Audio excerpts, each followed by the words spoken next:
এবার আমাকে ক্ষমা চাইতে হবে। ডেফিনেটলি আমার আর দেবের একটা জুটির যে বাজটা আছে সেটা তো মানে সেটা আমি ছিনিয়ে নিতে পারবো না। প্রত্যেক বছর ঘুরতে ঘুরতে গেছে, জানতেন না কেন ঘুরছি, ছবিটার মধ্যে কি এমন আছে, যে আবেগটা কি, কিসের এত টান এই ছবিটা। শুভশ্রী কিংবা দেব এখনো দুজন দুজনকে ভুলতে পারিনি, একথা যেন তাদের কথার মাধ্যমে বেরিয়ে আসে। অবশেষে বিপাকে পড়েছে রুক্মিণী মৈত্র। রুক্মিণী মৈত্রকে ট্রোলও করা হচ্ছে নানানভাবে। দেব শুভশ্রীর মধ্যেও যেন পথের কাটা রুক্মিণী মৈত্র। নানান রকম কমেন্ট করেছে তাদের এই ধূমকেতু সিনেমা রিলিজের পরে রুক্মিণী মৈত্রকে। এক কথায় তাকে পার্সোনাল অ্যাটাক করেছে দর্শক।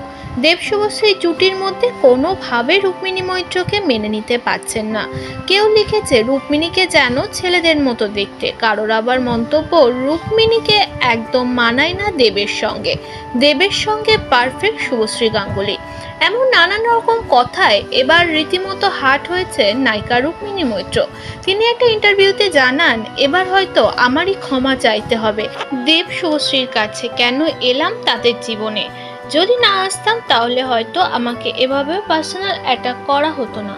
অন্যদিকে দেবের শুভশ্রীর প্রতি যে কেয়ারিং, তাও যেন নজর কেড়েছে এক কথায় দর্শকদের।